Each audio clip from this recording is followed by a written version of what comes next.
It is for Sistas on BET. If you haven't already, please hit my subscribe button down at the bottom.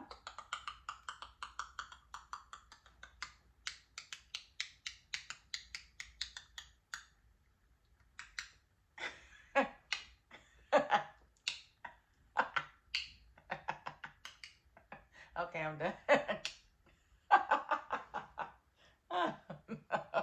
Just goofy. I'm so sorry. So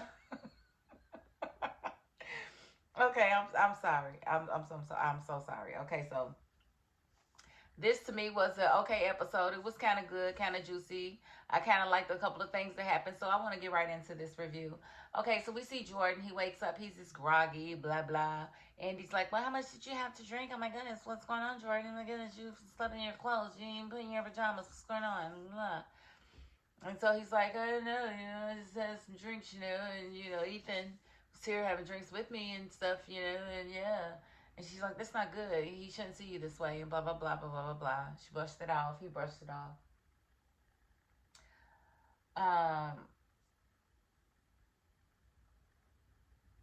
And, she basically told him that she didn't really want him to be drinking like that. It was a sign of depression, and she understands that he's going through a lot, and blah, blah. She's going to come over, and she's going to cook dinner for him, and blah, blah, blah, to kind of help him relax and not be so depressed. And he's cool with that or whatever.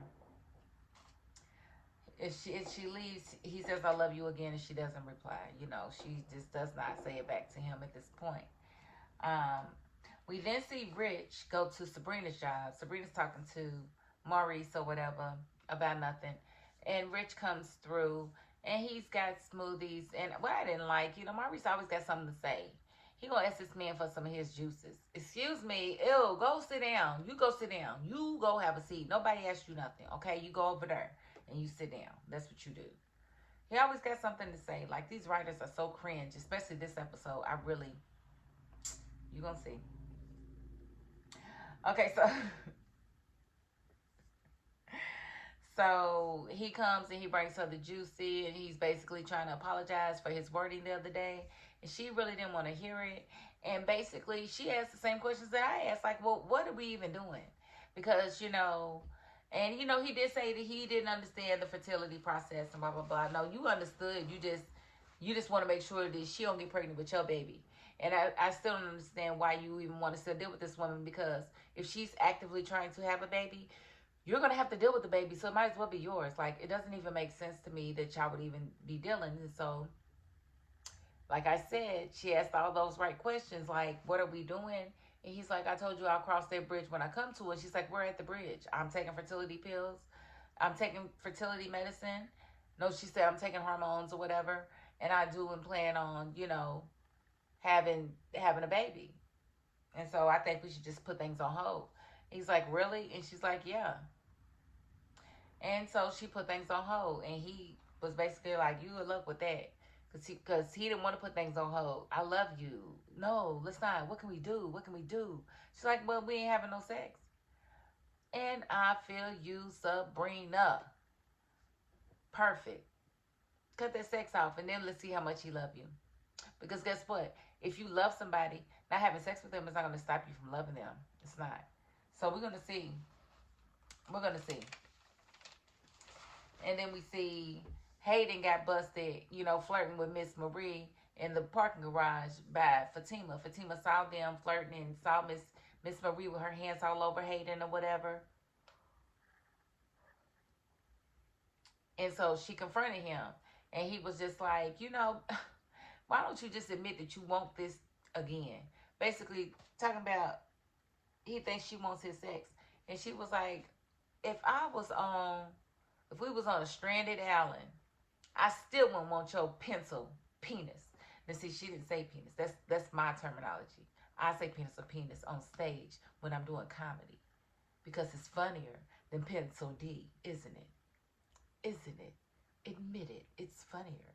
No, but that's how you know I didn't write this, because she said the D word and they had to bleep it out, but you could have said penis. But anyway, so I'm gonna say it. She's like, I still wouldn't want your pencil penis. And I was like, oh my goodness. She ran up on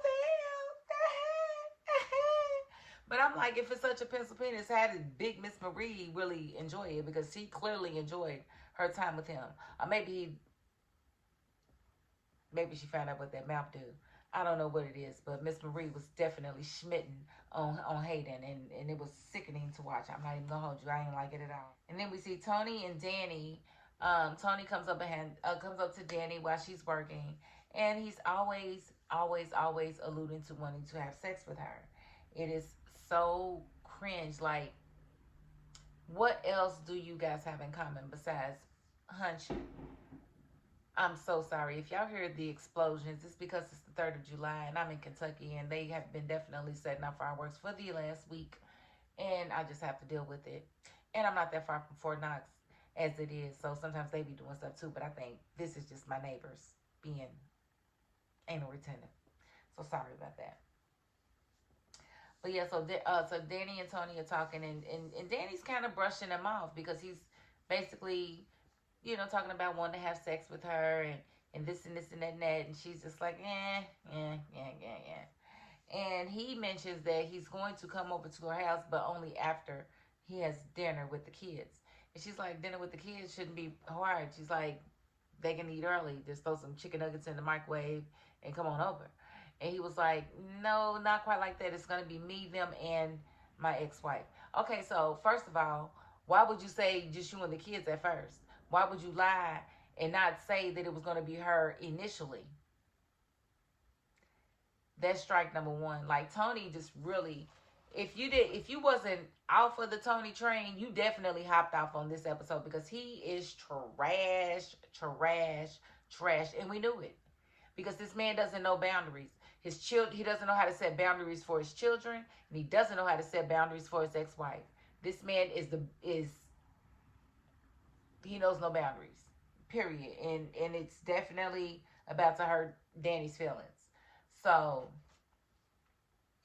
he's basically telling her that they're going to be going to dinner, and she was like, well, I'll go. And he was like, no, it's going to be for just us four because that's the way my ex-wife wants it. Basically, she thinks it should just be us four. She thinks why does she have so much dictation and rule over your life, Tony? And it is because they still have a relationship. Like I said, when she walked in the office last week and she introduced herself as his wife, she did that for a reason because they have their thing, and it is what it is. And so we saw that this week that's exactly what it is, and that's why she didn't mind spending the night at his mama's house, and that's why she was doing all this extra stuff because that's still her husband. That's still her husband at the end of the day.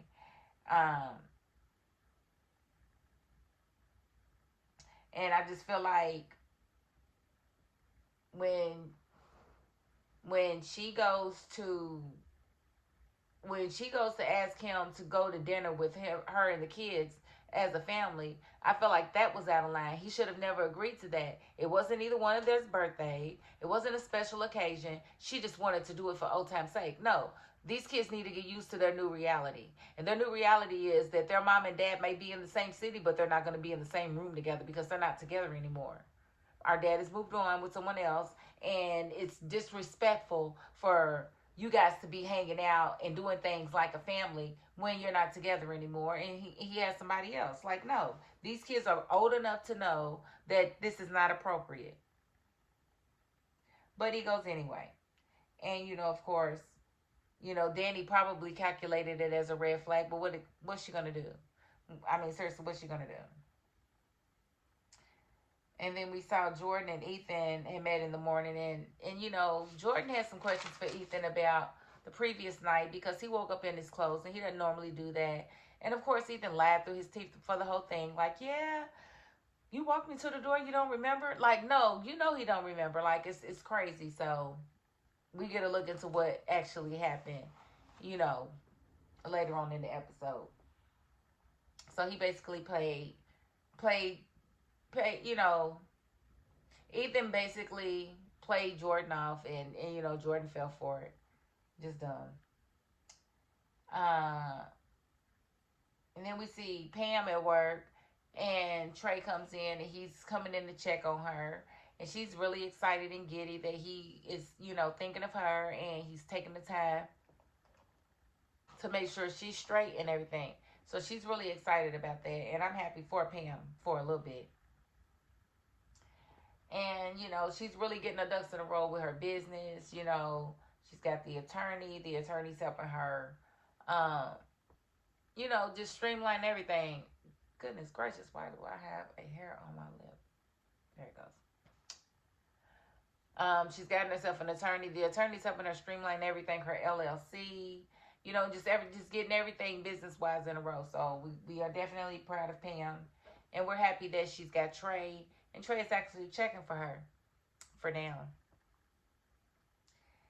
And then we see Zach popped up on Karen. Karen was happy to see him at first until he got talking about true stuff. But at first, when he was in there, I really didn't like his energy with her. I feel like Zach be doing the most to keep these women fighting for him, or to keep these women at odds, like confused. Like, he was just doing the most with Karen, I think. But then it boiled down to him letting her know that he did have a talk with Aaron, and they're going to squash their beef. And he really feels like that her and Fatima should do the same thing. You wasting your breath, bruh. They're not going to squash their beef because Fatima still has something that Karen wants, and that's you. So it's never going to be done between them, ever. I think Karen can have moments where she can be cordial, but for the most part, she's not feeling Fatima, and she don't feel like she has to, and you're wasting your breath trying to ask her to. Just my opinion. And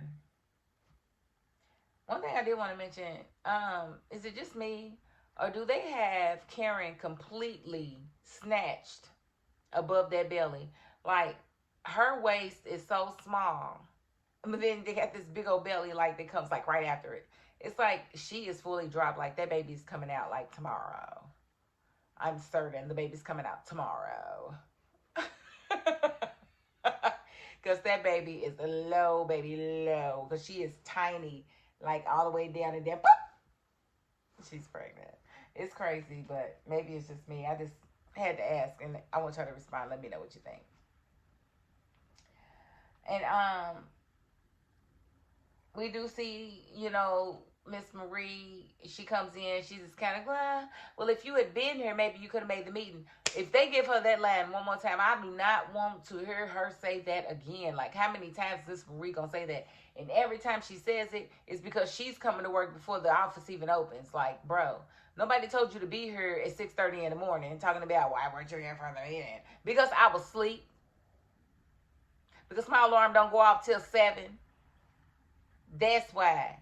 Like, Miss Marie just be doing the most, but she was basically brushing Andy off and handsy with Hayden.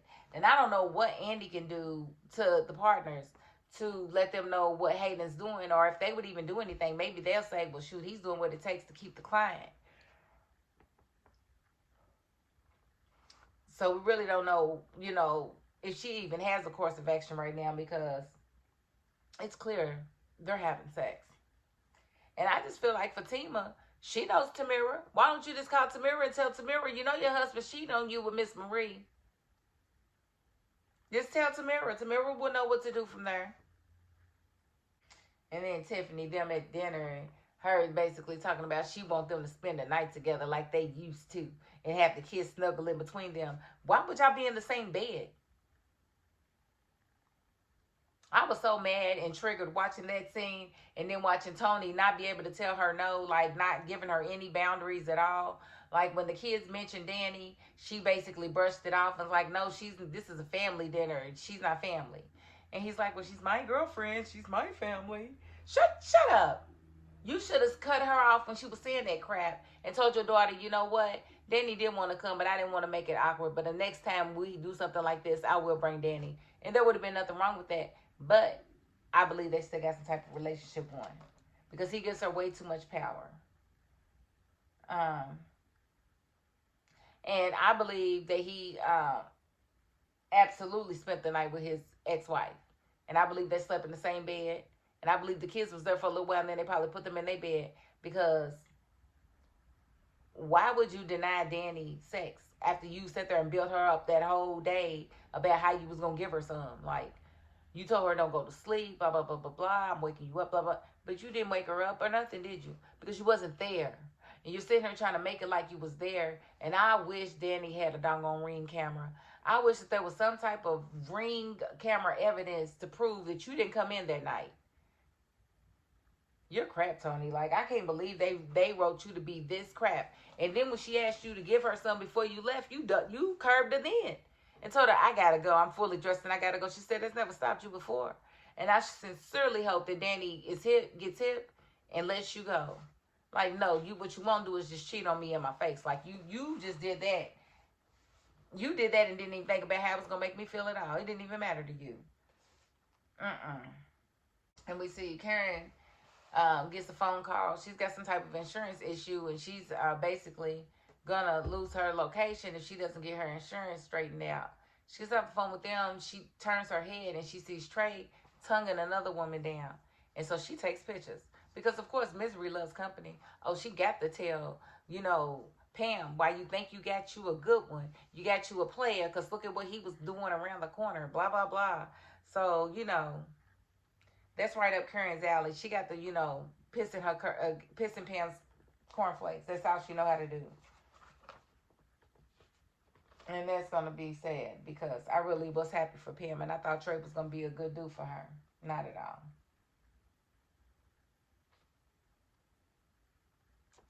And then we see Andy trying to cook for Jordan. Sabrina called or whatever, but she rushed off the phone because she was trying to cook. We see her and Jordan interacting. It's blah as usual. But one thing she did do was tell him that she loved him. And he was extremely happy about that. He kind of felt it. But she wasn't going to say it until she actually felt it. And that I do respect. Whole time she's having these conversations with Jordan, Gary got the place bugged. He's got Jordan's place bugged and her place bugged. So no matter where they go, he can see and hear exactly what's going on. And that's exactly what he was doing. He was beating that desk up like it was a desk fault. The desk ain't did nothing. Stop. You hit that desk one more time, we're going to send you to jail for cruelty to wood. Cruelty to wood, Gary. You cannot be beating on desks like that, bro. No, you need to gain control of your emotions. That is feminine energy, bro. Stop. Seriously, that is like feminine energy, bro. Like, don't be beating on your desk like you are not King Kong or whatever. But yeah, so he was extremely upset, and we see Andy make it to work, and Gary popped up like State Farm, and he basically told her, I'm not gonna quit. I got pictures of your boyfriend with all kind of male and female escorts, blah, blah, blah. But everything, if you got pictures of him, I bet you he's sleeping every picture. He's sleeping every picture, bro. Drop them. Because they're going to be so easy to refute. But, he's trying to do whatever he can to ruin Jordan's chances at being a councilman. And I just think that's trash. Like, what is that? How's that really affecting you? And she asked him, what do you want from me? He was like, I want you to marry me. And she was like, you have lost your mind. And he was like, no. He said, I've got your place booked, so I know you're working with the FBI. And if you're working with the FBI, they should let you know that I'm working with the cartel. And that be the case, I got money from the cartel that I actually gave to Jordan's campaign. And what I can do is I can tell the campaign, I can tell the cartel that he's going to funnel the money through his campaign to launder it so they can get their cut back. And then I'll let him know that he didn't. He said that he was going to do it, but then he changed his mind and he pocketed the money. And they'll have a bullet in his head. Like, Gary got this whole mastermind plan to take Jordan out, and I just think it's trash. I think at some point, Madam need to come and just handle Gary. Just get him out the way. We don't need to worry about Gary no more. I'm over this. I'm over him. Like, that mastermind stuff that he just let out, I just want to just kick him in his... But I'm not. But I want to. But, we'll see how Andy takes it because she's scared already. He's basically like, you gonna marry me or I'm gonna release all these pictures and videos and blah, blah, blah. She better not. She better just let it be. She better let Jordan know exactly what's going on, just like she let him know that his sister was alive. And what really ticked me off with that She tells him that Penelope's alive, and then Jordan gets a grilling her like, and you knew this this whole time, and you watched me freak out. And she was like, I couldn't say anything. You didn't know the whole time. So why wouldn't you say, I didn't know the whole time? I just found out. Like, you literally just found out. Why don't you ain't no attorney, because you don't know how to defend yourself in no situation, like, ever, Andy. Like, you never know how to defend yourself. Like, it is so frustrating to watch. I know I can't be the only one that said you didn't know the whole time. But she didn't come out of her mouth. Oh, let the record show that this girl don't know how to defend. She can't defend anything. She can't even defend right. She can't defend right from left. She can't. How you gonna prove that right is right? How you gonna prove it? She can't. She's not equipped. She's just not. So that is where I'm going to cut off the review, because again, it was a decent episode. Wasn't the best, but I'm not complaining. But a couple things did happen. I appreciate Sabrina cutting Rich off. And I appreciate, Danny giving Tony the side eye to everything that had transpired, because I believe when she comes back, she's not going to be feeling him at all, because he definitely is just lying to her, and she doesn't deserve that. So if you don't deserve it, you got to do something to get it out of your life. Get it away from around you. You know what I'm saying? And that's what Danny needs to do. So we'll just have to see how that works out next week. But if you haven't already, please hit my subscribe button down at the bottom.